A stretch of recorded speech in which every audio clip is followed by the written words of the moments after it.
Hello everyone, welcome to Slipjoint Sawyer. Before we jump into today's video, which is going to be a comparison between these two bucks, just want to give a big shout out to my good friend Mikey Newman. He's finally got himself a channel name and a logo. He's going under Baldy's Blades now, and I just think that is an absolutely fantastic channel name, so good. I will link him in the description. Please go check him out, give him a sub, let him know Slippy sent you. On with today's video. So I've got a comparison here between two buck medium-sized stockmen. So we have a USA made 303 Cadet, and then the Chinese version of that, which is the 373, and I believe they're calling this the Trio, but it pretty much is the same version, just an imported China-made buck. We're going to look over the comparison between the two and take a walk around both the knives. So we will start with the 303 Cadet.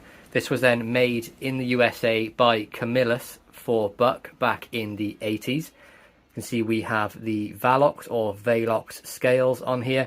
We have the nickel silver hammer and bolt shield on there. We do have one big brass pin holding the scales together. We're holding the whole knife together through the middle. We have nickel silver bolsters on either end then, which you can see are pinned. Just about make that out through the scales. We do have a double back spring design on this, and you'll see that slightly differs from the newer bucks for today. We have what looks to be carbon steel springs based on the patina on this one. So this isn't a new knife. This has been carried and loved by someone previously, and I think that's fantastic.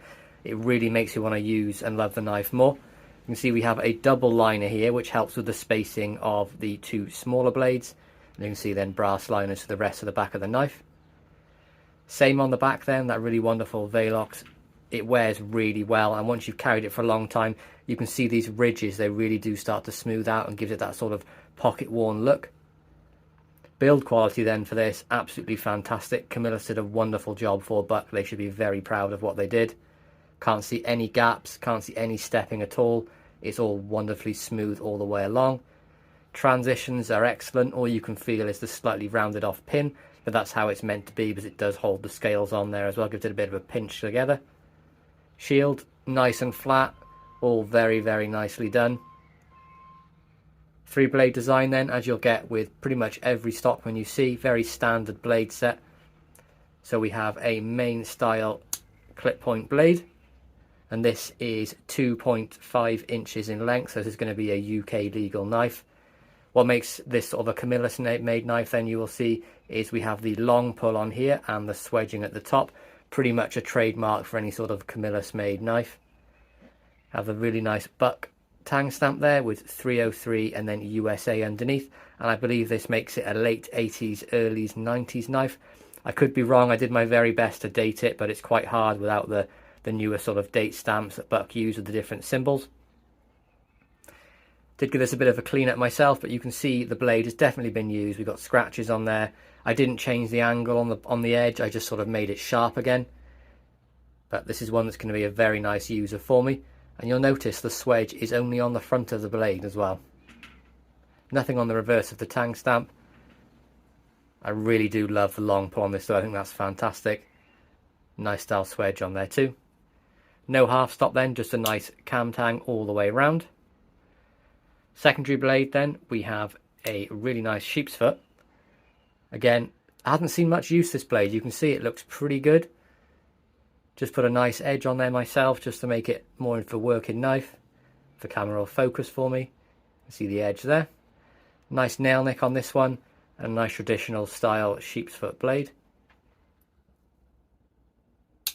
And then on the very back we have the spay blade on there. Again, didn't do too much work to this, just sort of put my own little edge on it just to make it a user blade.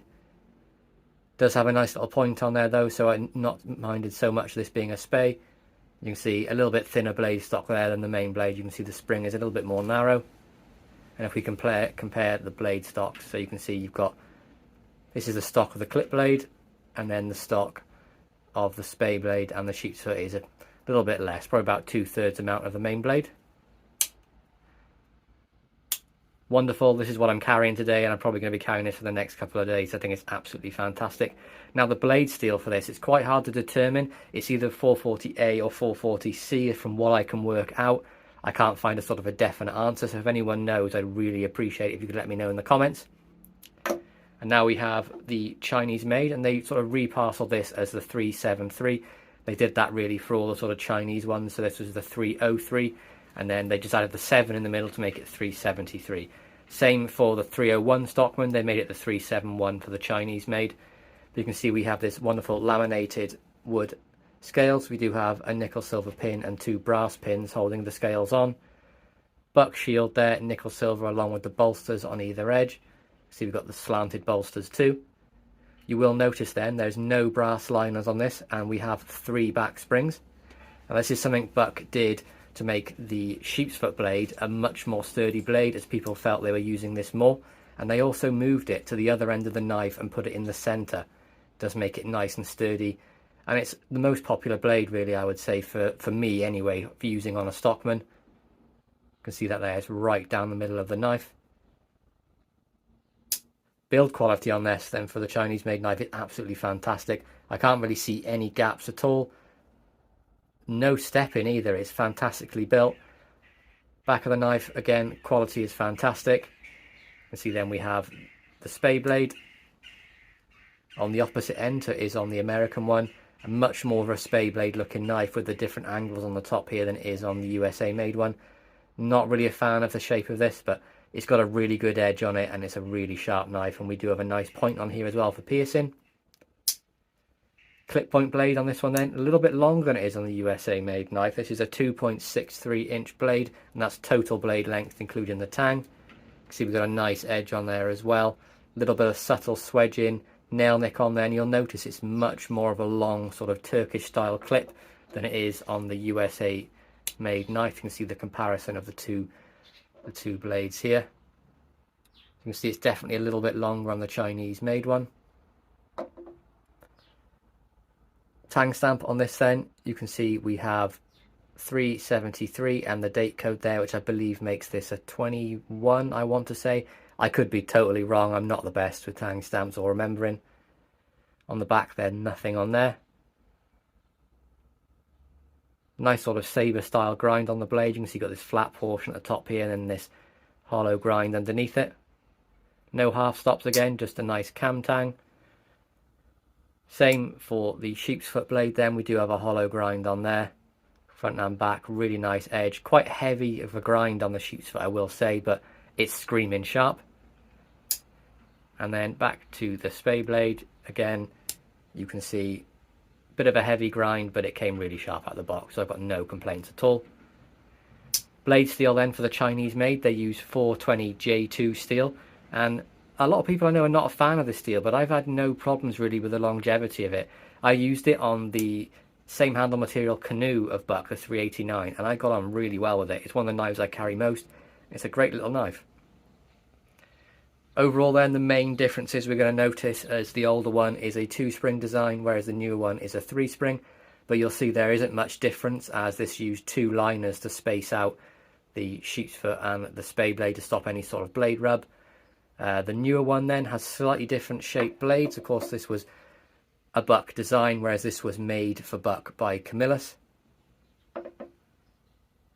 Again then, with the 3-spring design, we have the sheep's foot on the left hand side of the Chinese made Buck, whereas on the USA made one it's on the right hand side. You can see there with the shield on the front both sides.